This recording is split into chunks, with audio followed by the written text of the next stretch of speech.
नमस्कार मित्रों, आप सभी को रामनवमी की बहुत सारी शुभकामनाएं। थोड़ी देर के लिए आप भूल जाइए कि आप शिक्षक हैं, आप शिक्षा मित्र हैं, आप पेंशन की डिमांड कर रहे हैं, आप कोई भी काम कर रहे हैं। अपनी काम की अपनी अपनी समस्याएं हैं और ये समस्याएं कभी खत्म नहीं होती है।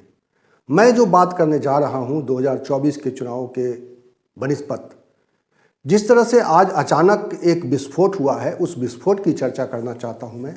और ये विस्फोट हुआ है आम आदमी पार्टी का मोदी हटाओ देश बचाओ अभियान अचानक आज बड़ा हो गया।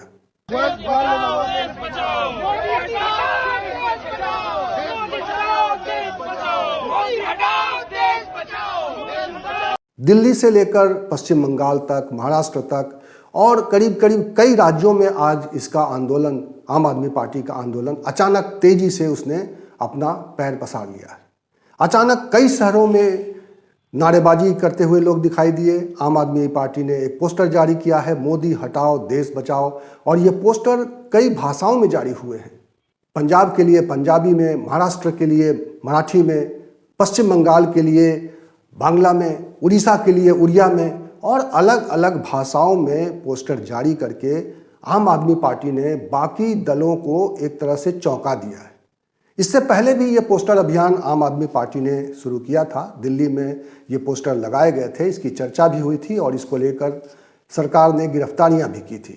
ऐसे लोगों को गिरफ्तार किया गया था और इनके ऊपर मुकदमा चलाया गया था कि ये लोग कानून का उल्लंघन कर रहे हैं, क्योंकि दीवारों पर पोस्टर लगाना भी किसी कानून के दायरे में आता है। इसको लेकर अलग अलग नगर पालिकाओं ने नियम बनाए हुए हैं, तो उस नियम के तहत कार्रवाइयाँ हुई हैं।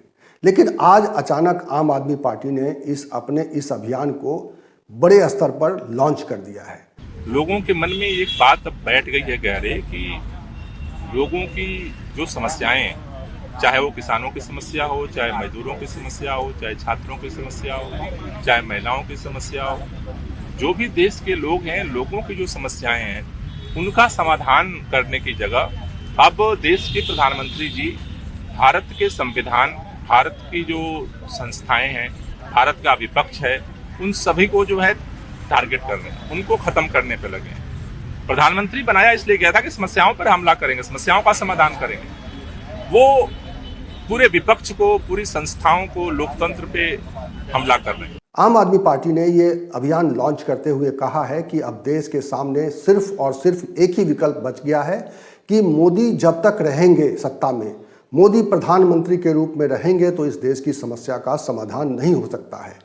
मोदी रहेंगे तो शिक्षा व्यवस्था का यही हाल रहेगा, मोदी रहेंगे तो अस्पतालों में स्वास्थ्य का यही हाल रहेगा, क्योंकि मोदी सरकार ने शिक्षा का बजट 2% रखा है, मोदी सरकार ने सेहत का बजट, स्वास्थ्य का बजट 2% रखा है और इसको लेकर आम आदमी पार्टी ने एक अभियान शुरू किया है। इस वीडियो में हम ये समझने की कोशिश करेंगे कि आम आदमी पार्टी का ये अभियान कितना दूर तक जाएगा, कितना इसका विस्तार हो सकता है और इसका भारत की राजनीति पर कितना बड़ा असर हो सकता है। क्या सचमुच मोदी को हटाया जा सकता है? क्या आम आदमी सचमुच भारत के सामने विकल्प बन सकता है? और अगर नहीं बन सकता है तो इस अभियान का असर क्या होगा?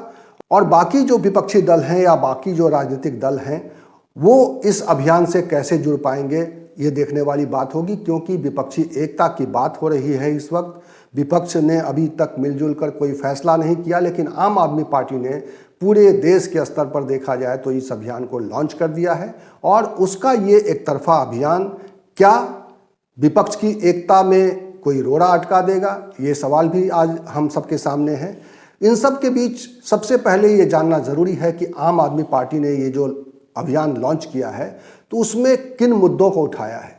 दरअसल आम आदमी पार्टी ने भ्रष्टाचार का मुद्दा उठाया है और आम आदमी पार्टी ने कांग्रेस के नेता राहुल गांधी जिस तरह से संसद के भीतर और संसद के बाहर अडानी और प्रधानमंत्री नरेंद्र मोदी के बीच संबंधों की बात करते रहे हैं, उन संबंधों के बारे में देश में खुलासा चाहते हैं, उसी तरह से आज कई जगह प्रेस कॉन्फ्रेंस में आम आदमी पार्टी ने वही पोस्टर दिखाए जो पोस्टर राहुल गांधी ने संसद के भीतर में दिखाया था। मोदी जी हैं जो अडानी के हवाई जहाज में उड़ रहे हैं और देश में कैसे भ्रष्टाचार खत्म हो उस पर चर्चा कर रहे हैं अपने साथियों के साथ बैठ के। जिस देश का प्रधानमंत्री उद्योगपतियों के साथ जो है भ्रष्टाचार पे साझा करने का काम करने लगेगा, उस देश का क्या होगा ये आप सोच सकते हैं। जिस देश का प्रधानमंत्री अपने बजट में 2% स्वास्थ्य और 2% शिक्षा का रखेगा, उस देश का भविष्य क्या होगा ये आप सोच सकते हैं। प्रधानमंत्री नरेंद्र मोदी ने हाल ही में जब भारतीय जनता पार्टी के सांसदों और उनके जो बड़े कार्यकर्ताओं के बीच में एक कार्यक्रम किया था, तो उसमें उन्होंने कहा था कि भाजपा जब आती है तो भ्रष्टाचार भाग जाता है। एक तरफ प्रधानमंत्री का ये वक्तव्य है, उनका कहना है कि भारतीय जनता पार्टी भ्रष्टाचार से डटकर मुकाबला कर रही है। दूसरी तरफ विपक्ष का कहना है और ख़ास तौर पर आम आदमी पार्टी का कहना है कि प्रधानमंत्री भ्रष्टाचार को प्रश्रय दे रहे हैं, भ्रष्टाचार को बढ़ावा दे रहे हैं और इसीलिए प्रधानमंत्री नरेंद्र मोदी के साथ अडानी के रिश्तों को लेकर आम आदमी पार्टी ने जनता के बीच में जाने का फैसला किया है। दूसरी बात जो प्रधानमंत्री नरेंद्र मोदी के खिलाफ आम आदमी पार्टी उठा रही है वो ये कि पढ़ा लिखा प्रधानमंत्री देश का होना चाहिए। ये सवाल वो बार बार उठा रही है और अरविंद केजरीवाल ने इसी बात को दिल्ली की विधानसभा में बहुत ही ज़ोर शोर से उठाया था। उनके वो वीडियो बहुत ही वायरल हुए थे और इस तरह से प्रधानमंत्री के ऊपर लगातार आम आदमी पार्टी का ये तीखा हमला बढ़ता जा रहा है। आम आदमी पार्टी के इस अभियान का असर उत्तर प्रदेश में भी दिखाई दिया। उत्तर प्रदेश में जहां पर आम आदमी पार्टी की बहुत ज़्यादा ताकत नहीं है, वहां भी आम आदमी पार्टी ने प्रेस कॉन्फ्रेंस करके प्रधानमंत्री नरेंद्र मोदी पर सीधा सीधा हमला किया और इसके बाद सड़क पर उन्होंने प्रदर्शन किया। सड़क पर प्रदर्शन के दौरान मोदी हटाओ देश बचाओ के नारे लगाए गए।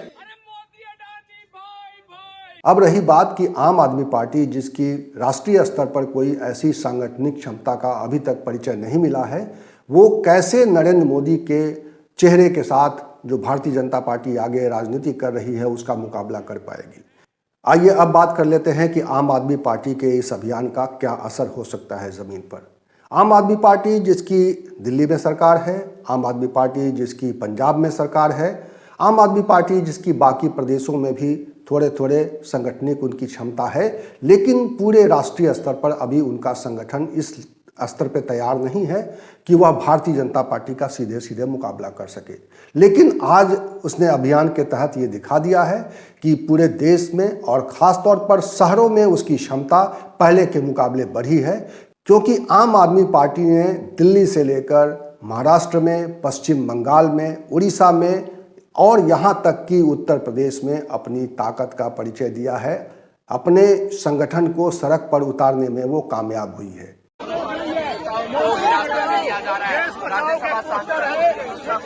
यहाँ पर देखिए, ये देखिए, मेरे हाथ से कैसे छीना हुआ? क्यों? कौन है? आप कौन है? पोस्टर दीजिए। आप कौन है? उन्होंने मेरे हाथ से छीना मेरा पोस्टर। कौन है ये? पहले बताओ कौन है ये है कौन? पहले बताओ। पुलिस ऑफिसर है। पुलिस ऑफिसर कौन है? कौन पुलिस? नहीं,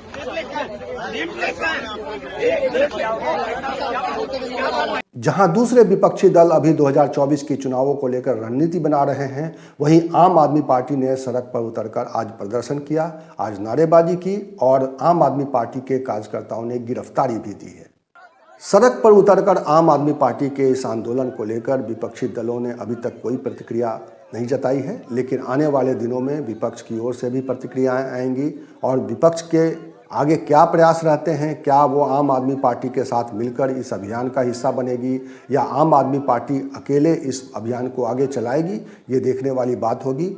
ढेर सारे मुद्दों पर विपक्षी दलों के बीच में टकराव है, लेकिन एक मुद्दे पर सभी विपक्षी दलों के बीच में एकता होती हुई दिखाई दे रही है कि मोदी से मिलजुल कर ही मुकाबला करना होगा और इसको लेकर आम आदमी पार्टी ने एक कदम आगे बढ़ा दिया है। अब देखना यह है कि बाकी दल जो अपने अपने क्षेत्रों में काफ़ी ताकतवर माने जा रहे हैं, जैसे ममता बनर्जी पश्चिम बंगाल में ताकतवर मानी जा रही हैं, टीआरएस जो अब बीआरएस बन चुका है तेलंगाना में, वो अपने हिसाब से अपने क्षेत्र में, अपने राज्य में काफ़ी मजबूत माना जा रहा है।